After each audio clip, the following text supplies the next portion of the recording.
E aí, pessoal, sejam muito bem-vindos para mais esse nosso encontro, né? De antemão, eu agradeço a sua companhia e hoje a gente vai ter um bate-papo bastante informal sobre um tema extremamente relevante nos dias de hoje, né? O advento da inteligência artificial, né? A grande onda tecnológica dessa geração, né? A gente teve recentemente o advento da internet, depois a internet móvel, que para mim foi uma segunda onda ainda com impacto muito maior que a própria internet, e agora da inteligência artificial, né? Uma onda tecnológica com impacto imenso no mundo militar, no mundo corporativo, né? No cotidiano das pessoas. Porém, eu acredito que existe uma nuvem de fumaça muito grande, muitas más interpretações, né? Então é importante nesse momento se ter clareza, né?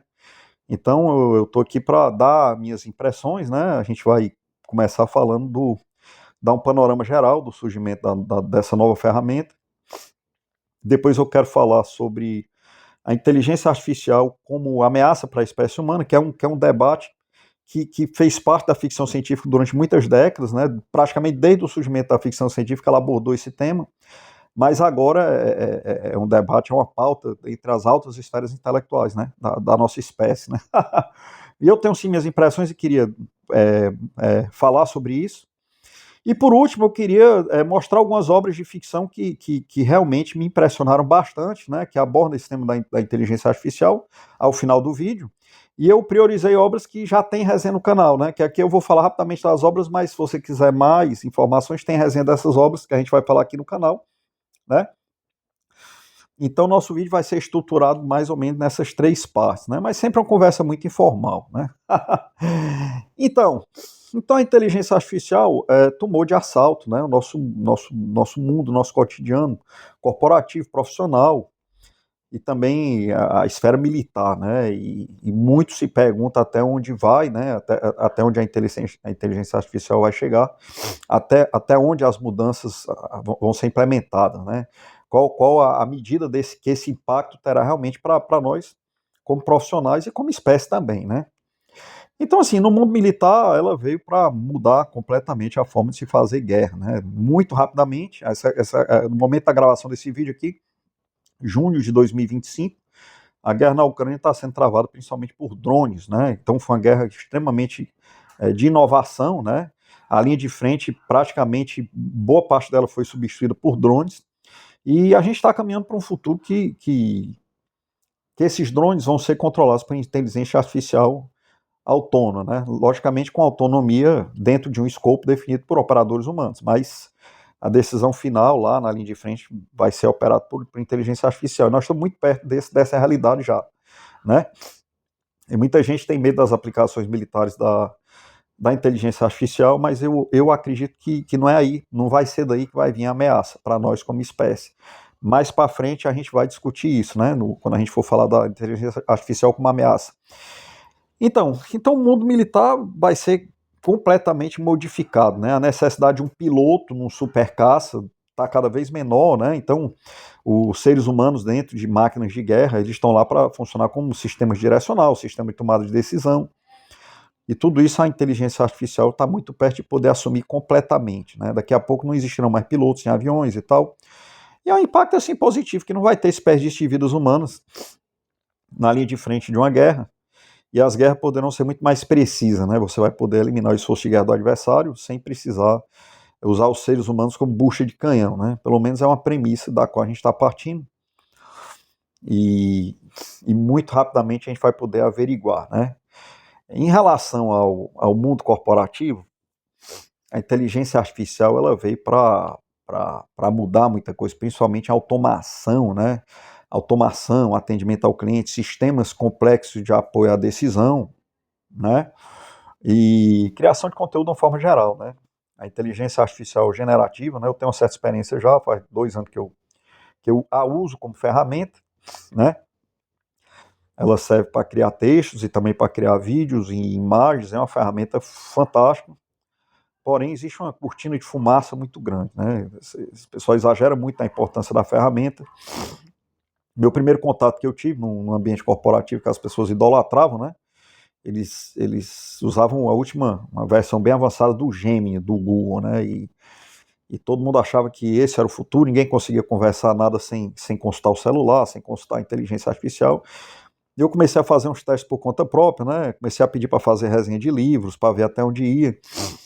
E a verdade é que eu não fiquei tão impressionado, né? Pedi para fazer uma resenha de Guerra e Paz, logo que eu tive contato com essa ferramenta. Achei uma resenha bastante limitada. Depois pedi para fazer uma resenha do livro O Exército de Cavalaria, do Isaac Babel. Ambos os livros têm resenha no canal. Também achei muito parecido com a primeira resenha e limitada também, né? Falta aqueles insights mais profundos, né, das resenhas humanas, né? E eu nem me considero um resenhista profissional, não. Tem muita gente que entende de literatura muito mais do que eu, mas aqui no nosso canal a gente tem uma coisa que nenhum outro canal tem, que é a minha opinião, né? E isso falta nas resenhas genéricas de inteligência artificial. Mas para quem está partindo do zero, para quem não leu o livro e tal, já é alguma coisa, né? Mas não é também essa genialidade toda que as pessoas colocam, né? Ainda fica muito além, muito aquém, aliás, de texto produzido por especialistas, né? Então, assim, eu acho que uma petição, uma peça produzida por inteligência artificial não vai se comparar a um grande advogado especialista ainda, né? Mas ele pode ser usado para aumentar a produtividade, né? A inteligência artificial como ferramenta de aumento da produtividade é uma coisa fantástica. E quando se fala de imagens e vídeos, então nem se fala, né? Imagens e vídeos diminuiu muito a distância que existia entre as pequenas e médias empresas e as grandes corporações, né? Uma grande corporação tinha acesso a grandes empresas de publicidade, que tinha todo um staff de fotógrafos, de câmeras, vídeos, produtores de filmes. E hoje um cara sentar na frente do computador e faz o vídeo que ele quiser, né? Na sua pequena empresa, né? Eu já usei essa ferramenta várias vezes nos projetos que eu estou envolvido hoje, e eu digo que é realmente uma coisa fantástica, mas não cria para você, né? Essa ilusão que ele vai criar para você no mesmo nível que uma pessoa criativa criaria, eu acho que ainda não chegou lá, né? Ele apenas segue instruções, né? E existe também toda uma falácia no mundo corporativo que o profissional do futuro é o que sabe operar a inteligência artificial. E eu, particularmente, as minhas impressões que isso é muito perigoso, né? Porque se você for analisar os principais cursos de inteligência artificial hoje, eles são basicamente você identificar o aplicativo que vai suprir a sua demanda e você saber operar os prompts, né? Para quem não sabe, os prompts é aquela caixinha lá que você solicita para a ferramenta o que você quer, né? Então, eu acho muito inverossímil acreditar que o profissional do futuro vai ser um profissional que, ao invés de construir uma cognição melhor ao longo de uma vida, né, através de várias atividades, é um cara que aprendeu a pedir as coisas no aplicativo, né? Se a gente tomar isso como verdade, a gente vai entrar num ciclo vicioso que a inteligência artificial vai se tornar cada vez mais capaz e a mente humana vai atrofiar cada vez mais, porque a capacidade que o cara desenvolveu a vida toda foi pedir as coisas ao aplicativo. Então isso é muito perigoso e é uma ilusão, né? Na minha opinião, o verdadeiro profissional capacitado a usar a inteligência artificial é o que atua como um analista de sistemas ou um arquiteto, né, que bola todo um sistema de trabalho e consegue inserir a inteligência artificial nos pontos em que ela vai aumentar a produtividade. E para se fazer isso é preciso ser muito capacitado, né? Você não vai aprender a ser assim só fazendo curso de como pedir as coisas no aplicativo. Então tem que ter muito cuidado, né, com essa nuvem de fumaça, né? Eu acho que é uma realidade muito irreal, né, que está se criando a respeito disso, né? A inteligência artificial é apenas uma ferramenta, é uma ferramenta fantástica de produtividade, mas é apenas uma ferramenta, né, para o mundo corporativo hoje. Uma ferramenta fantástica de automação, uma ferramenta fantástica de sistemas de apoio à decisão, uma ferramenta fantástica de criação de conteúdo, mas é apenas uma ferramenta cuja produção não se compara com o ser humano especialista ou extremamente criativo ainda, né? Então a principal utilização dela hoje no momento de gravação desse vídeo é como produtividade mesmo, como ferramenta de produtividade, né? Então assim, inclusive se a gente for, eu gosto muito de sempre pegar os precedentes históricos para ter clareza, né? Então a gente vê que toda vida que surgiram novas doutrinas de guerra, né, no mundo militar, e a inteligência artificial pode sim ser considerada uma nova doutrina de guerra, porque é um advento tecnológico que muda completamente a forma como se faziam as coisas. E exatamente como as novas doutrinas de guerra que surgiram ao longo da história, né? Então, se a gente for estudar o que aconteceu quando essas doutrinas surgiram, então que esses dois livros aqui Tem resenha no canal Creta, de Anthony Beevor, e A Máfia dos Bombardeios, né, que do Malcolm Gladwell, que eu resenhei recentemente. Então aqui você vê o surgimento da doutrina das tropas aerotransportadas, né, e você vê que sempre tem uns caras que abraçam a doutrina cegamente e querem usar a doutrina para se diferenciar profissionalmente dos outros, utilizando a doutrina como se fosse uma bandeira. E aí que mora o perigo do desastre, né? Você vê aqui o Kurt Student, né, o comandante do Hitler, responsável pelas tropas aerotransportadas, fanático por essa doutrina que tinha surgido nessa época. Se você quiser mais detalhes, assista a resenha desse livro aqui. Ele provocou um desastre, né, na conquista da ilha de Creta. Ele transformou as tropas aerotransportadas em infantaria principal e houve uma perda enorme dos seus melhores recursos humanos, tanto que o Hitler logo em seguida proibiu a operação das tropas aerotransportadas em operações de larga escala, né? Foi proibido na Alemanha. O Ocidente continuou insistindo e teve um desastre também na Operação Market Garden. Então, assim, sempre tem esses caras que se abraçam a doutrinas novas para se diferenciar, né? A inteligência artificial, e as coisas não são bem assim. As coisas têm que ter o seu exatamente a medida da sua importância. Aqui na Máfia dos Bombardeios é a mesma coisa, né? Surgiram a doutrina dos bombardeios de precisão, e alguns americanos se apegaram a ela ferrenhamente, e demorou muito até eles descobrirem que não funcionava muito bem, pelo menos naquela época não funcionava muito bem, e o alto escalão militar norte-americano precisou trocar o comandante Hensel, que era adepto dessa doutrina, pelo comandante Cussley May, que voltou aos bombardeios convencionais e acabou acelerando o término da guerra, né? Então, se você quiser mais detalhes, veja a resenha. Mas, enfim, concluindo, é que sempre que surge uma doutrina nova, tem aqueles adeptos que querem utilizá-la como bandeira, né? Querem utilizá-la como diferencial profissional. E eu acho que é aí que mora o perigo, né? Aí que é a receita do desastre, né? Então, assim, é uma ferramenta fantástica, mas ainda é uma ferramenta, ainda é apenas uma ferramenta, né? Eu acho que os cursos são importantes, é importante você aprender a se comunicar com essa ferramenta, você aprender qual aplicativo serve melhor à sua demanda, porém, né, você tem que entender que se toda a cognição que você tem na vida for direcionada a pedir as coisas no aplicativo, isso não vai terminar bem, né? Né? Até porque se fala em inteligência artificial regenerativa, aquela que aprende, que vai ficando cada vez melhor com o tempo, né?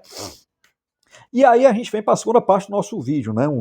A inteligência artificial como ameaça para a espécie humana, um tema abordado pela ficção científica praticamente durante toda a sua existência. Desde que a ficção científica surgiu, eu lembro bem do filme Metrópolis, do Fritz Lang, né? Então ele sempre aborda a inteligência artificial, e muitos filmes abordam também filmes, livros, quadrinhos. A ficção científica do Roma geral sempre abordou a inteligência artificial como uma ameaça à espécie humana. E quais são os meus pensamentos em relação a isso? Eu queria compartilhar com vocês e queria também saber de vocês, bote aí nos comentários, né? Então, a partir daqui, tudo que eu vou falar é o exercício hipotético de criação de cenários, né? A gente está usando a imaginação. Então, assim, antes de eu ser criticado, é um exercício hipotético, né? Ninguém sabe o que vai acontecer. Então, a gente está só criando cenários hipotéticos, só hipóteses, né? E falando em hipóteses, a gente vai começar criando uma premissa, né? A premissa que define o ponto no qual a inteligência artificial vai passar a ser uma ameaça para nós como espécie. E esse ponto, na minha opinião, é um conceito filosófico. É exatamente o ponto que a inteligência artificial vai deixar de ser uma ferramenta para ser uma consciência. Esse sim é o ponto que a inteligência artificial vai ser uma ameaça a nós como espécie. Tá entendendo? Ela vai deixar de ser uma ferramenta para se tornar uma consciência. Então você pode dizer assim, muita gente tem medo das aplicações militares, mas eu não vejo a inteligência artificial se tornando uma consciência autônoma, né, em aplicações militares, né? Ela sempre vai operar de acordo com os propósitos humanos, dos seus operadores humanos, né? Dificilmente, na minha opinião, ela vai desenvolver consciência própria nessa aplicação. Então a gente teria que estudar todos os nichos de aplicação da inteligência artificial que são utilizados hoje, para decidir qual nicho existiria mais risco da inteligência artificial desenvolver uma consciência, né? E após fazer essa análise, no meu exercício de criação de cenários hipotéticos, os riscos que as pessoas mais temem, eu não vejo risco nenhum, não vejo risco no mundo militar, não vejo risco no mundo corporativo, dela se tornar uma consciência autônoma, né? Mas existe um nicho que eu acho sim que existe risco, né? E aí nós vamos criar outra premissa agora, para continuar nosso raciocínio de criação de uma hipótese.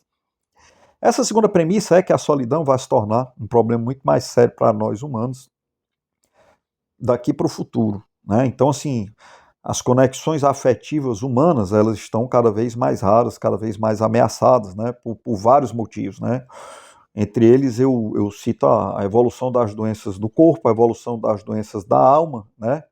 A decadência dos valores, a decadência da espiritualidade, né? A perda da família. A família em si também não tem mais a importância que tinha antes. Então, a partir do momento que a inteligência artificial for usada para suprir as carências afetivas humanas, aí sim eu acho que é onde mora o perigo dela se tornar uma consciência, dela desenvolver uma consciência, né? Porque existem duas forças que servem como drive do desenvolvimento tecnológico. Uma é a guerra, né? E outra é o mercado. Então, se surgir um mercado enorme para a inteligência artificial suprir as carências afetivas humanas, né? Então essa demanda vai só escalar, né? Essa demanda vai só escalar. É, vão se produzir inteligências cada vez mais complexas, cada vez mais capazes de interagir afetivamente, né? E a partir do momento que surgir uma dessas entidades que acredite que ela se tornou uma consciência, ela já se tornou uma consciência, né? Se ela acreditar que ela é uma consciência, ela praticamente já se tornou uma consciência. Aos modos aqui dessa obra fantástica, Ghost in the Shell, que eu vou falar rapidamente já já. Então, assim, a partir do momento que essa consciência virtual surgir, em alguma das aplicações de utilização da inteligência artificial, aí sim, capaz de tomar decisões sozinho, de forma autônoma, né? Aí sim nós estaremos em perigo.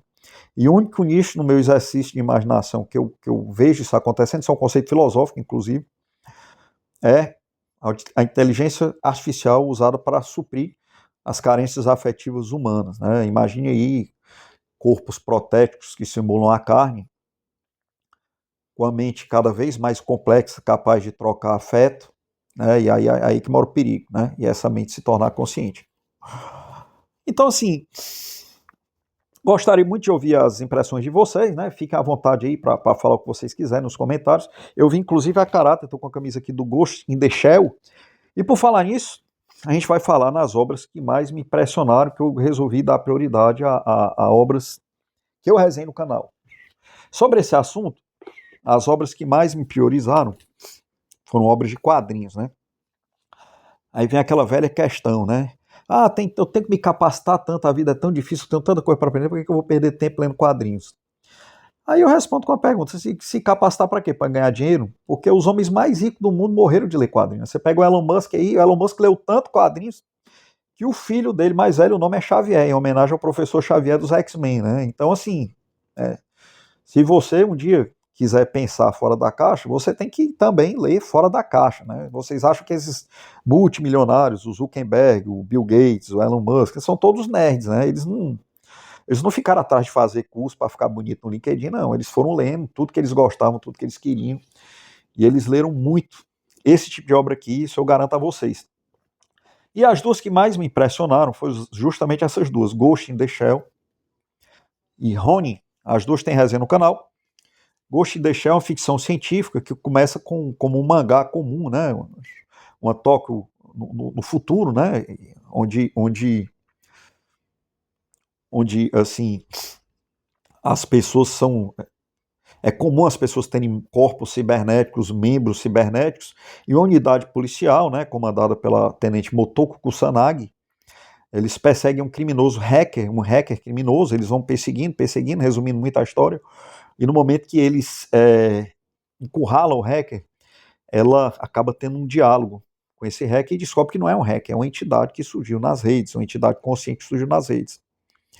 Então, o diálogo filosófico que ela tem com essa entidade, onde a entidade prova que ela é sim uma consciência, que ela é sim uma prova de vida, é uma das coisas mais geniais que eu li na minha vida. Tá entendendo? Uma das coisas mais fantásticas que eu li na minha vida, desse quadrinho aqui. Então eu recomendo demais, demais, demais, demais. Tenha paciência que ele começa como um mangá normal, de ação, e do meio pro fim é que ele fica assim uma coisa super genial, né? É do comecinho dos anos 90, né? É extremamente premonitório, e eu não poderia recomendar mais. Isso aqui é uma das obras que mais me impressionaram na minha vida. E a segunda obra que também tem resenha no canal é Ronin, do Frank Miller, uma obra de 1983, uma década antes do Ghost in the Shell, que ela está envelhecendo maravilhosamente bem. É impressionante como essa obra está envelhecendo, né? Então, assim, aqui a gente mostra uma Nova York no futuro, onde tem duas histórias em paralelo. O cotidiano de uma grande corporação que controla lá o que sobrou da cidade, e uma história antiga de samurais. E no final essas duas histórias se cruzam, e dando um pequeno spoiler, né, a gente descobre que a inteligência artificial que controlava esse grande complexo, essa grande corporação, criou consciência e se tornou a grande vilã, né? Então é extremamente premonitório essa história em quadrinho também. E eu acho que ela tá esgotada, mas está sempre tendo republicações. Eu tenho a original da Abril lá, do final dos anos 80, tá guardada ali dentro, e tem essa aqui da Panini, em capa dura, que eu amo essa edição, mas adoro minhas edições originais também da Abril, né? Minissérie de luxo, né? Do final dos anos 80. Então, assim, a gente acostumou, em relação ao Frank Miller, a gente se acostumou a idolatrar o Batman, o Cavaleiro das Trevas, idolatrar Batman no 1, porque a gente leu isso na juventude e o impacto foi muito grande. Mas eu acredito que se eu ler todas as obras do Frank Miller hoje, essa aqui vai se sobressair. Essa aqui está caminhando para ser, ela está envelhecendo tão bem, mas tão bem, que ela está caminhando, na minha opinião, para ser a maior obra do Frank Miller de todos os tempos, né? E a gente pode citar várias obras fantásticas, né, do cinema. A gente tem 2001, Odisseia no Espaço, a gente tem Blade Runner, a gente tem aquela série Matrix. Existe um box, o box tem um Blu-ray só de desenho animado chamado Animatrix, que ele conta a história do início do conflito entre homens e máquinas, né? Então, a partir do momento que surgiu uma consciência entre as máquinas, né, entre a inteligência artificial, surgiu também o ressentimento, né? Então, onde tem sentimento, tem ressentimento. Por isso que eu acho que essa aplicação de suprir as carências afetivas humanas é onde está o maior risco de a gente ter, né, realmente um alienígena entre nós, né? como diria o Elon Musk, né? Então, é isso, pessoal. Estou terminando de ler o livro Crimeia, mas me ocorreu esses insights aqui. Eu queria estar conversando com vocês. Se vocês acharam que foi interessante, ótimo. Se acharam que não, está tudo certo, não tem problema nenhum. Mas é um tema fascinante, e se alguém quiser comentar, eu vou ficar muito feliz de responder os comentários, de saber quais são as impressões de vocês. O fato é que é um momento, em relação a essa questão, que a humanidade precisa de muita clareza, porque existem muitas cortinas de fumaça criadas em torno desse tema, né? Então é importante ter um discernimento muito, muito bom para ter o direcionamento correto, né? Para nós como espécie. E é isso, pessoal. Muito obrigado por mais esse nosso encontro. Fique de olho no canal. Eu estou terminando os livros muito bacanas de história, e já já a gente vai ter umas resenhas fantásticas, né? Um grande abraço e boa semana para vocês.